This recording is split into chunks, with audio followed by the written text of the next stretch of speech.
Hello.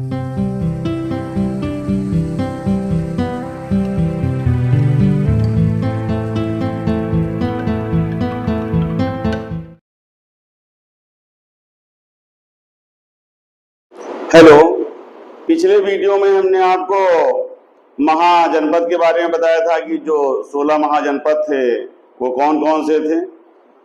उसी 16 महाजनपद के समय में भारत में दो संप्रदाय का भी उदय हुआ, जिसमें जैन धर्म और बौद्ध धर्म था।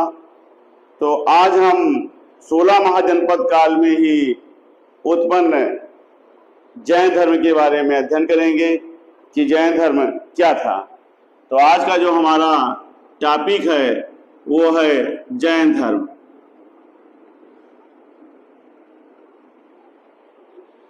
जैन धर्म में जो जैन शब्द है, इसकी उत्पत्ति संस्कृत के जिन शब्द से हुई है।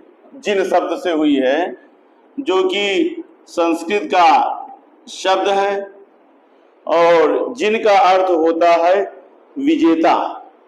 जिन का अर्थ होता है विजेता।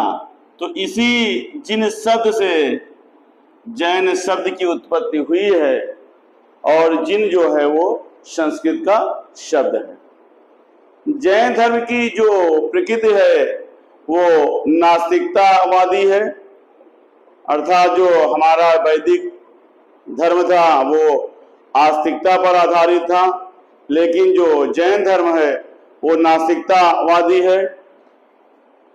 तो ये नास्तिक भावना को इस धर्म में समाहित किया गया है। लेकिन ये अपने जो समस्त तीर्थकर हैं, जिनकी की संख्या 24 है, उनको ईश्वर की भांति पूजते हैं। तो 24 तीर्थकरों को तो ये ईश्वर की बात पूछते हैं, लेकिन जैन धर्म की प्रकृति जो है वो आस्तिक न होकर के नास्तिक स्वरूप में है। जैन धर्म में 24 तीर्थकर हुए हैं, जिसमें काफी तीर्थकर के बारे में कोई विस्तृत इतिहास नहीं मिलता है, लेकिन 23वें तीर्थकर पार्श्वनाथ के बारे में ऐतिहासिकता सिद्ध हो चुकी है। अर्थात जैन धर्म में 23वें तीर्थकर पार्श्वनाथ के बारे में संक्षिप्त जानकारी प्राप्त होती है। पार्श्वनाथ काशी के राजा अश्वसेन और उनकी पत्नी वामा के पुत्र थे। तो जो पार्श्वनाथ थे वो 23वें तीर्थकर थे, पार्श्वनाथ, और ये काशी के राजा अश्वसेन और उनकी पत्नी वामा के पुत्र थे। इनका जो काल है वो महावीर स्वामी से 250 साल पहले का है। जो जैन धर्म के प्रवर्तक माने गए हैं महावीर स्वामी, उनसे 250 साल पहले, 250 साल पहले पार्श्वनाथ का उदय हुआ था। और ये 30 साल की आयु में वैराग इन्होंने ले लिया था पार्श्वनाथ जी ने, और इन्होंने 83 दिन की तपस्या की थी।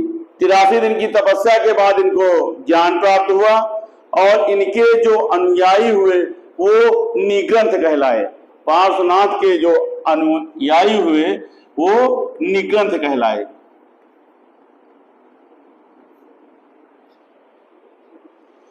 इनके 8 गण थे और 8 गणधर थे। पार्श्वनाथ जी के 8 गण थे, और हर गण का एक गणधर होता था, तो 8 गणधर भी थे।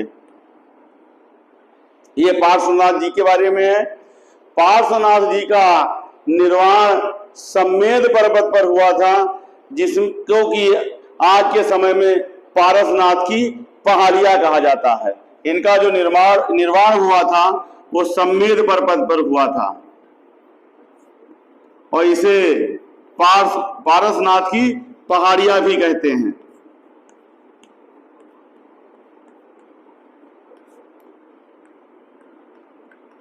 ये सम्मेद पर्वत या पारसनाथ की जो पहाड़ियां है वो बिहार राज्य में स्थित है। तो जैन धर्म के 23वें तीर्थकर पार्श्वनाथ जी के बारे में इतनी जानकारी या इनकी इतनी ऐतिहासिकता प्राप्त होती है, किंतु 6ठी शताब्दी ईसा पूर्व महावीर स्वामी जो कि जैन धर्म के 24वें तीर्थकर हुए थे, इनके बारे में पर्याप्त ऐतिहासिक जानकारी प्राप्त होती है। तो जो इनके 24वें तीर्थकर थे वो महावीर स्वामी जी थे और ये लगभग 6ठी शताब्दी ईसा पूर्व के आसपास हुए थे। इनका जन्म 599 ईसा पूर्व में हुआ था, जैसा कि ऐतिहासिक साहित्यों में उल्लेख है। महावीर स्वामी का जन्म वैशाली के कुंड ग्राम में हुआ था। वैशाली के कुंड ग्राम में इनका जन्म हुआ था, जिसको कि कुंडल ग्राम भी बोलते हैं। तो कुंड ग्राम और कुंडल ग्राम एक ही ग्राम है। जैन साहित्यकार जो बहुत ही प्रसिद्ध साहित्यकार हुए हैं हेमचंद्र जी, उनके अनुसार ये माना गया है कि महावीर स्वामी का जन्म 540 ईसा पूर्व के आसपास हुआ था। इनके पिताजी का नाम सिद्धार्थ था। इनके पिता सिद्धार्थ थे और अपने समय में या जिस समय इनका जन्म हुआ था उस समय वो ग्रातक क्षत्रिय संघ के प्रधान थे। ज्ञातक क्षत्रिय संघ के प्रधान थे सिद्धार्थ, इनके पिता। और जो ज्ञातक क्षत्रिय संघ था वो हमने आपको बताया कि मगध साम्राज्य के समय वज्र संघ बहुत ही शक्तिशाली वंश था। तो उस वज्र संघ के वो प्रमुख सदस्य थे। सिद्धार्थ जी इनके पिता ज्ञातक क्षत्रिय थे और वज्र संघ के प्रमुख सदस्य थे। इनकी माता का नाम विशाला है या उनको विदेह दत्ता भी कहा गया है। इनकी माता अपने समय के लिच्छवी कुल के जो प्रमुख सरदार थे चेटक, उनकी बहन थी। जैन परंपरा ये कहता है कि एक इनके जन्म के बारे में एक धारणा और है कि इनके बचपन का नाम वर्धमान था। ये बताया गया है कि वर्धमान पहले एक ऋषभ दत्त ब्राह्मण की पत्नी जिसका नाम था देवनंदा, उसके गर्भ में आए थे। लेकिन जो 23 तीर्थकर थे वो सभी क्षत्रिय वंश में उत्पन्न हुए थे, इसलिए उस समय इंद्र ने देवनंदा के गर्भ से वर्धमान को प्रतिस्थापित करके त्रिशला के गर्भ में डाल दिया था। ये माना गया है कि ये पहले इनका जो जन्म था वो ब्राह्मणी महिला के गर्भ से होना था, लेकिन चूंकि 23 जो तीर्थकर थे वो क्षत्रिय थे, तो इंद्र ने उस ब्राह्मण स्त्री से इनका गर्भ स्थापित क्षत्रिय महिला के गर्भ में कर दिया था। लेकिन ये एक कहानी है जिसका केवल ये मतलब समझ में आता है कि ब्राह्मणों की अपेक्षा उस समय क्षत्रियों की प्रतिष्ठा को स्थापित करने के कारण ये एक निमित्त कहानी मात्र है, केवल एक कहानी गढ़ी गई है। जो कि इनका ऐतिहासिक है वो यही है कि इनके पिता सिद्धार्थ थे और माता त्रिशला या विदेह दत्ता थी, जो कि वैशाली के लिच्छवी कुल के प्रमुख चेटक की बहन थी। इनकी पत्नी का नाम यशोदा था, जो कि कुंडिन गोत्र की कन्या थी। आचारांग सूत्र के अनुसार इनके एक पुत्री थी जिसका नाम अड़ोजा था। इनकी पुत्री का नाम अड़ोजा था, जिसे कि प्रिय दर्शना भी कहा गया है। इसको अड़ोजा को प्रिय दर्शना भी कहा गया है। और इसका विवाह जामाल से हुआ था। इसका विवाह जामाल से हुआ था, अर्थात जामाल जो है वो महावीर स्वामी के जमाई थे। माता पिता की मृत्यु के बाद 30 वर्ष की अवस्था में महावीर स्वामी या उस समय के वर्धमान ने अपने बड़े भाई नंदीवर्धन से आज्ञा प्राप्त किया और गृह का त्याग किया। 13 वर्ष तक ये कुंभकार एक गांव था, वहां पर इन्होंने तपस्या किया और वो तपस्या इन्होंने कपड़े में किया। फिर इन्होंने अपने वस्त्र को सुवर्ण बालिका नदी में फेंक दिया और वहां से ये पूरी तरह से नग्न होकर के दिगंबर के रूप में घूमने लगे। ये महावीर स्वामी का इतिहास है। सर्वप्रथम जो इनका सम्मान हुआ जब ये दिगंबर बन गए, तो जो इनका जो सर्वप्रथम सम्मान हुआ वो राजगृह में हुआ, नालंदा में, जहां पर इनकी भेंट उस समय के प्रसिद्ध सन्यासी मक्खलपुत्र गोसाल से हुई। तो महावीर स्वामी का जो सर्वप्रथम भेंट हुई है वो मक्खलपुत्र गोसाल से हुई है, जो कि उस समय के प्रसिद्ध सन्यासी थे।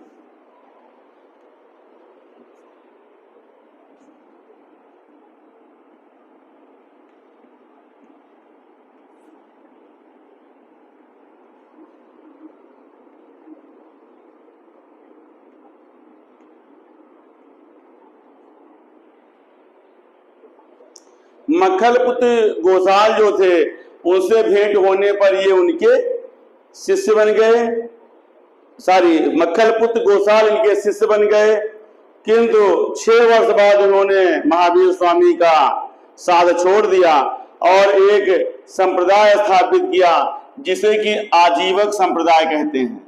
आजीवक संप्रदाय, इसको आप नोट कर सकते हैं कि आजीवक संप्रदाय के संस्थापक कौन थे। तो आजीवक संप्रदाय के संस्थापक जो थे वो मक्खलपुत्र गोसाल थे, जो कि महावीर स्वामी के शिष्य थे और 6 वर्ष बाद उनका साथ छोड़ दिया था। इसके बाद महावीर स्वामी ने 12 वर्ष की कठोर तपस्या किया और जंभिक ग्राम, कठोर तपस्या के बाद इन्होंने जंभिक ग्राम है वहां पर इन्हें कैवल्य प्राप्त हुआ। ऋजुपालिका नदी के तट पर, ऋजुपालिका नदी के तट पर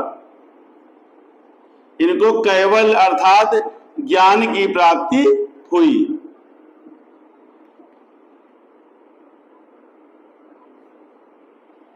कैवल्य प्राप्त हुआ और जब इनको ये कैवल्य या ज्ञान की प्राप्ति हुई तो ये कई नामों से प्रसिद्ध हुए। ये पहला नाम था कि ये केवलिन कहलाए। कैवल्य प्राप्त होने के कारण ये केवलिन कहलाए, जिन्न कहलाए। जिन्न का मतलब हमने आपको बताया कि विजेता होता है। आहर्त कहलाए। ये सब महावीर स्वामी की उपाधियां हैं। और आहर्त का मतलब जो होता है वो होता है योग निर्गंथ अर्थात बंधन रहित। आहर्त का मतलब होता है बंधन रहित। तो कैवल्य प्राप्त होने के बाद महावीर स्वामी इस नाम से या इन उपाधियों से प्रसिद्ध हुए। चूंकि महावीर स्वामी ने दिगंबर होकर के अचल साधना किया था, इसलिए तपस्या के समय इनका नाम वर्धमान था, लेकिन उस अचल साधना के कारण ये महावीर स्वामी के नाम से प्रसिद्ध हुए। ज्ञान प्राप्ति के ये बाद 8 माह तक भ्रमण करते रहे, या हर वर्ष ये 8 माह भ्रमण करते थे। और 4 महीना जो होता था जिसे कि वर्षा का काल कहते थे, उस समय ये भारत के विभिन्न नगरों में विश्राम करते थे। वर्षा काल में महावीर स्वामी भारत के विभिन्न नगरों में विश्राम करते थे, बाकी 8 महीने ये इधर उधर भ्रमण करते थे। इन 4 महीने जो वर्षा काल में इन्होंने बिताए वो भारत के विभिन्न नगर थे, चंपा, वैशाली, राजगृह, मिथिला और श्रावस्ती, जहां पर ये विश्राम करते थे या वर्षा काल को व्यतीत करते थे। वैशाली के जो लिच्छवी सरदार चेटक थे, जो कि बहुत ही प्रसिद्ध वैशाली वंश के लिच्छवी वंश के सरदार थे, उनके योगदान से इन्होंने उस समय के अंग, अवंती, वत्स, सौवर, मगध में अपने धर्म का प्रचार किया, अर्थात जैन धर्म का काफी हद तक प्रचार किया। राजगृह में उपाल नामक गृहस्थ इनका सबसे प्रमुख शिष्य था। उपाल उपाधि जो है इनका वो प्रमुख शिष्य था, जो कि राजगृह का था। तो ये महावीर स्वामी के जो उनके तब का एक संक्षिप्त या उनके प्रारंभिक जीवन का एक संक्षिप्त विवरण था। पावा में इन्होंने अपने शरीर का त्याग किया था। पावा जो स्थान है वहां पर इन्होंने शरीर का त्याग किया था।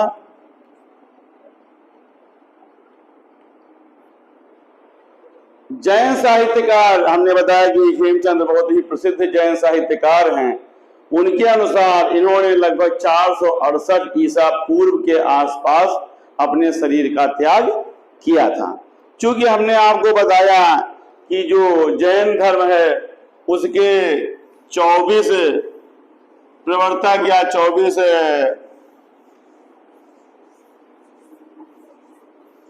ऋषि हुए हैं, तो उन 24 का नाम मैं आपको बताता हूं।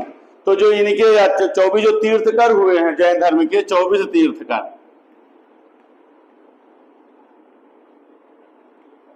ये हमने जो आपको बताया था वो महावीर स्वामी का एक प्रारंभिक जीवन था। यहां से अब हम आपको बताते हैं कि जो जैन धर्म के 24 तीर्थकर हैं उसमें सबसे पहले हैं ऋषभनाथ। ऋषभनाथ, इनको की आदिनाथ भी कहा जाता है।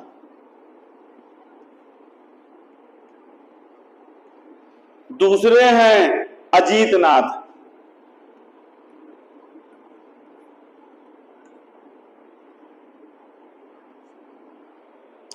तीसरे हैं संभवनाथ।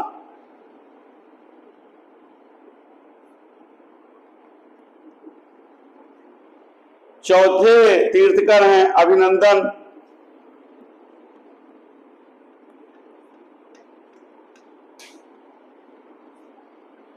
इनके बाद सुमति हैं।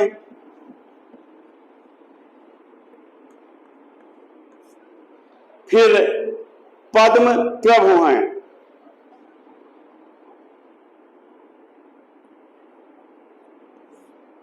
पद्म प्रभु के बाद सुपार्श्व हैं।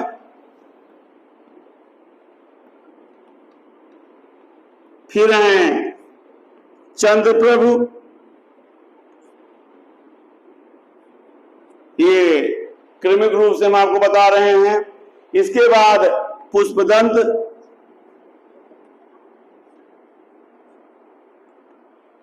पुष्पदंत के बाद शीतल।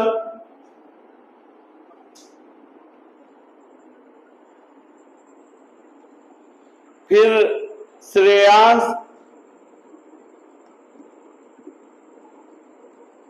इसके बाद वासु पूज्य। वास्य पूज के बाद विमलनाथ। फिर अवंत। अवंत के बाद धर्म। फिर शांतिनाथ।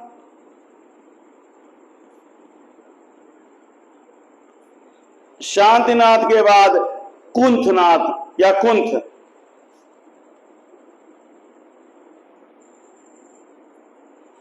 कुंथनाथ के बाद अरह। फिर मल्ल। इसके बाद सुब्रत।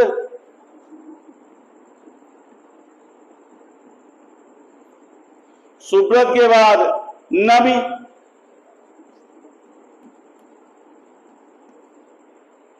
नम के बाद नेमिनाथ।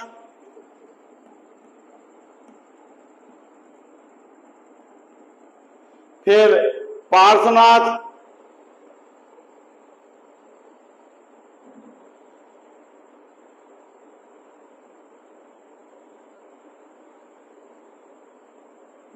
और जो 24वें तीर्थकर हैं वो महावीर स्वामी हैं।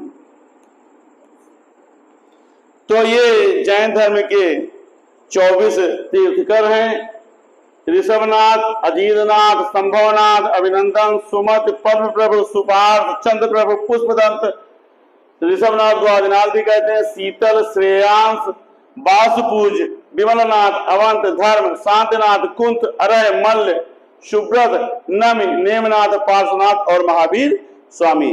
महावीर स्वामी जैन धर्म के अंतिम या 24वें तीर्थकर हुए। इसके बाद जैन धर्म का कोई तीर्थकर नहीं हुआ। महावीर स्वामी ने पार्श्वनाथ के जो 4 शिक्षाएं थी उन्हीं को माना, लेकिन उसमें इन्होंने ब्रह्मचर्य को जोड़ दिया। पार्श्वनाथ जी के जो 4 शिक्षाएं थी वो थी सत्य, अहिंसा, अपरिग्रह, अस्तेय और पार्श्वनाथ की ये 4 थी, लेकिन महावीर स्वामी ने से 5वीं शिक्षा को जोड़ा और ब्रह्मचर्य की शिक्षा को इसमें शामिल किया। सत्य का मतलब है कि सत्य बोलना चाहिए, फिर अहिंसा कि जीवों पर हिंसा नहीं करना चाहिए, अपरिग्रह अधिक धन का संचय नहीं करना चाहिए, अस्तेय किसी के धन की चोरी नहीं करनी चाहिए, और ब्रह्मचर्य अर्थात जीवन में ब्रह्मचर्य का जीवन जीना चाहिए। महावीर स्वामी ने पार्श्वनाथ के 4 शिक्षाओं में ब्रह्मचर्य को जोड़ने के साथ नग्न रहने का भी उपदेश दिया। अर्थात दिगंबर की जो परंपरा है वो महावीर स्वामी के द्वारा डाली गई थी। इसके पहले के तीर्थकरों में नग्न रहने की या दिगंबर की परंपरा का विकास या जन्म नहीं हुआ था। ये महावीर स्वामी की द्वारा जैन धर्म में समाहित किया गया। तो जो महावीर स्वामी के 5 व्रत इसको कहा गया है, इन्हें पंच महाव्रत कहा गया। पंच महाव्रत।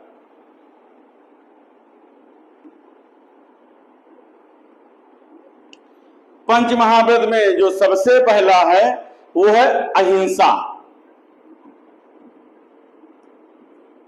अहिंसा में हमने आपको बताया कि जीवों पर हिंसा नहीं करनी चाहिए, लेकिन महावीर स्वामी ने अहिंसा को अन्य कई रूपों में भी बताया है, जिसमें है पहला ईर्ष्या समिति। अहिंसा का जो भेद है उसमें है पहला ईर्ष्या समिति। अब ईर्ष्या समिति से समझ में नहीं आता है। अहिंसा का जो महावीर स्वामी का पंच महाव्रत में है उसमें का पहला है ईर्ष्या शमित। इसका मतलब है कीट पतंगों के प्रति अहिंसा या कीड़े मकोड़ों के प्रति अहिंसा। कीट पतंगों के प्रति अहिंसा, ये ईर्ष्या जो है कीट पतंगों के प्रति इन्होंने अहिंसा का उपदेश दिया कि छोटे छोटे कीड़े मकोड़ों को नहीं मारना चाहिए। इसके बाद इन्होंने कहा भाषा समिति। देखिए अहिंसा कैसे होती है। जैन धर्म में इसका बहुत ही शानदार, बहुत ही अच्छा उल्लेख है। अहिंसा का मतलब अभी तक हम कल ये मानते थे किसी जानवर को ना मारो, किसी जीवित प्राणी को ना मारो, लेकिन महावीर स्वामी ने देखिए अहिंसा को कितने अच्छे रूप में बताया कि अहिंसा आप कैसे कैसे कर सकते हो। तो जो इन्होंने अगला बताया वो बताया भाषा समिति। भाषा समिति का मतलब है शब्दों से अहिंसा मत करो, अर्थात किसी को कटु वचन ना बोलो। कटु वचन से अहिंसा मतलब किसी को कड़वी भाषा ना बोलो। ये भी एक अहिंसा का रूप होता है। केवल मारना ही नहीं होता है, किसी को शब्दों से भी नहीं मारना चाहिए। इसके बाद इन्होंने बताया इशरा समिति। बहुत ही महत्वपूर्ण मैं टॉपिक आपको बता रहा हूं, इसको आप ध्यान दीजिए। ये किसी कंपटीशन में आ सकता है कि पंच महाव्रत तो केवल अहिंसा, अपरिग्रह, अस्तेय, ब्रह्मचर्य और सत्य नहीं है, उसके भी जो भेद है उस पर भी आप देखिए। इशरा समिति का मतलब है संयम से भोजन करना। संयम से भोजन करना। और संयम से भोजन का मतलब है कि उस भोजन में कोई कीट पतंगा ना खा जाइए, कीट पतंगा ना खा जाना भोजन के साथ में।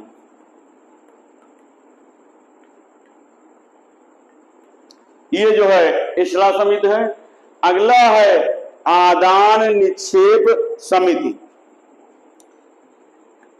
आप देखिए जैन धर्म ने अहिंसा को कितने अच्छे रूप में बताया है। एक ही अहिंसा नहीं है, कितने अहिंसा के कितने पार्ट हैं या कितने उसके अंग हैं। तो आदान निक्षेप समिति इसके अंतर्गत आता है कि किसी वस्तु को अगर हम उठा रहे हैं तो उससे भी कीड़े मकोड़े मरने ना पाए। वस्तु को उठाने पर भी कीट के प्रति अहिंसा।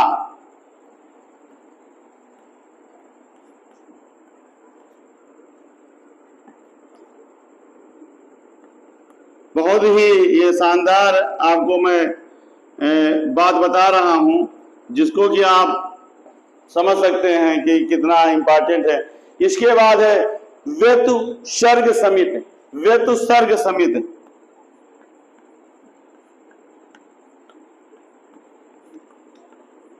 अहिंसा के इस भेद के अंतर्गत यह माना गया है कि मल मूत्र का अगर त्याग किया जाए तभी वहां पर भी कोई कीट मरने ना पाए।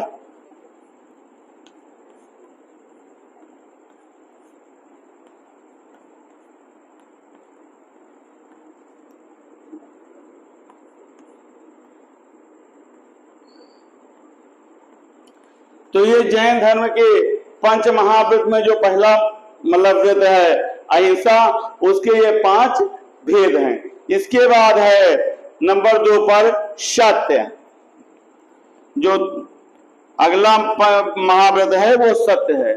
सत्य का मतलब हम नॉर्मल ढंग से मानते हैं कि प्रत्येक व्यक्ति को सत्य बोलना चाहिए, लेकिन जो इसमें है वो है पहला अनविम भाषी। सत्य में जो पहला है भाग वो है अनुविम भाषी।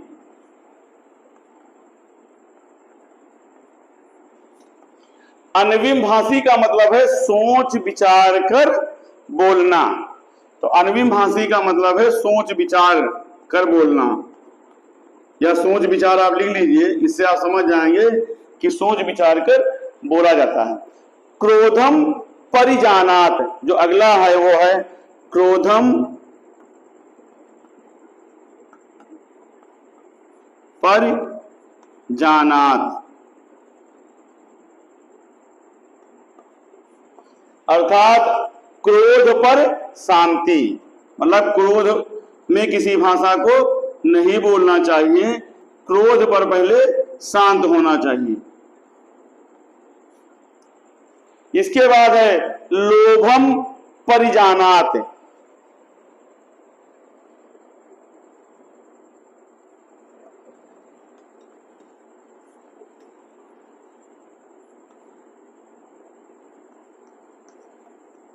अर्थात लोभ पर हमें मौन होना चाहिए।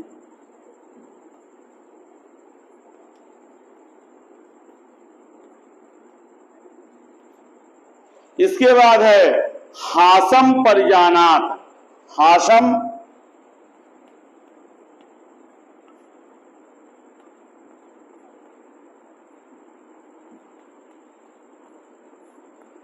अर्थात हंसी में भी झूठ नहीं बोलना चाहिए।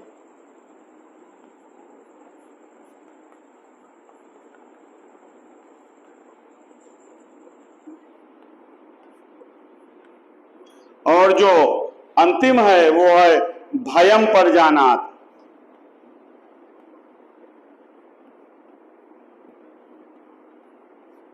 अर्थात भय पर भी हमें झूठ नहीं बोलना चाहिए।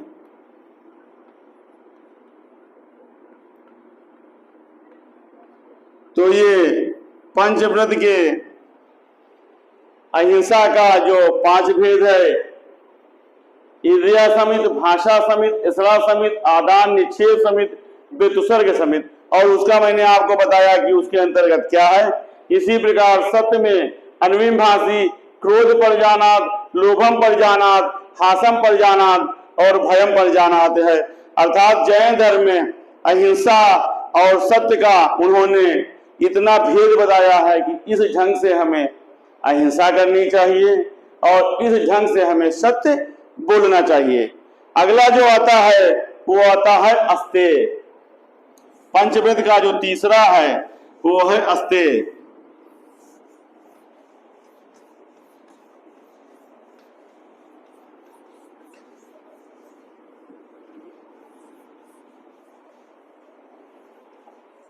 तीसरा जो है वो है अस्तेय। अस्तेय का मतलब एक नॉर्मल जो यही भाषा में होता है कि चोरी न करना। इसके भी 5 भेद हैं। पहला है बिना अनुमत वस्तु ना लेना। आप किसी के घर जाते हैं तो उसके बिना अनुमति के कोई वस्तु नहीं लेना चाहिए। बिना अनुमत वस्तु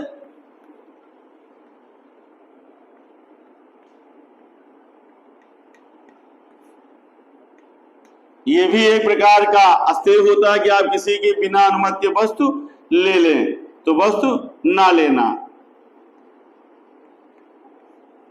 इसके बाद है बिना आज्ञा किसी के घर प्रवेश नहीं करना चाहिए।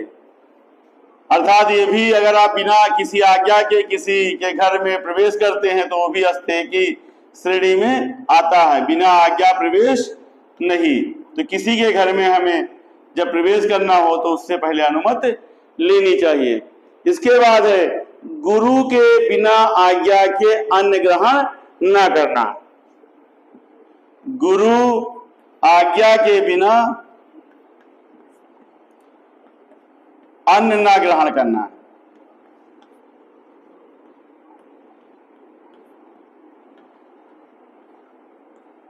इसके बाद है बिना आज्ञा किसी के घर में निवास न करना।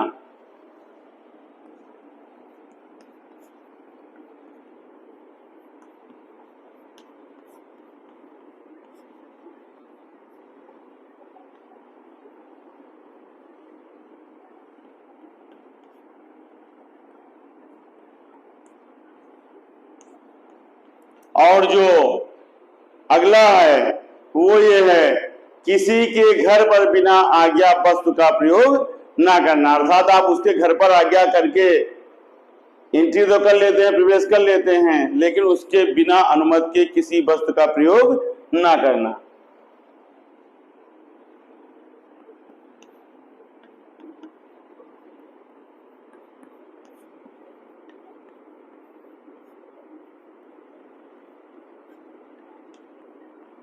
इसके बाद जो चौथा व्रत है वो अपरिग्रह है। अपरिग्रह का मतलब है कि किसी की संपत्ति का एकत्र न करना, अर्थात कोई संपत्ति को एकत्रित न करना। अर्थात अपनी आवश्यकता के अनुसार संपत्ति को खर्च करते रहना चाहिए, अधिक मात्रा में संपत्ति को नहीं रखना चाहिए। इसके बाद जो पांचवा है वो है ब्रह्मचर्य। और ब्रह्मचर्य में भी कई भेद हैं। इसमें है पहला किसी स्त्री से बात ना करना, फिर है किसी स्त्री को ना देखना और उससे संसर्ग की बातें ना सोचना। ब्रह्मचर्य में पहला है स्त्री से बात ना करना, जो पराई स्त्री है उसकी तरफ नहीं देखना चाहिए और उससे संसर्ग की बात भी अपने मन में नहीं लेनी चाहिए। शुद्ध और अल्प भोजन करना भी ब्रह्मचर्य के अंतर्गत आता है। जिस घर में कोई स्त्री अकेले हो उस घर में नहीं आना चाहिए। महावीर स्वामी ने इसे जो है ब्रह्मचर्य के अंतर्गत रखा है कि आप किसी स्त्री से बात ना करें जो कि पराई स्त्री हो, उसकी तरफ आप देखें ना, उसको देख करके आपके मन में कोई संसर्ग की भावना नहीं आनी चाहिए। आपको शुद्ध और अल्प मात्रा में भोजन करना चाहिए और यदि किसी घर में कोई स्त्री अकेले हो तो आप उसके घर में ना जाएं।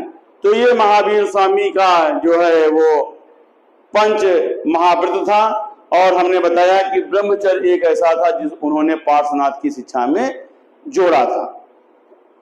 महावीर स्वामी ने गृहस्थों के लिए ये जो उनका ये पंच व्रत था वो सन्यासियों के लिए था, लेकिन गृहस्थों के लिए इन्होंने बहुत ही सरल रूप में इसका विधान किया था, क्योंकि गृहस्थ इतनी बातों को अपने उसमें फॉलो नहीं कर सकते थे।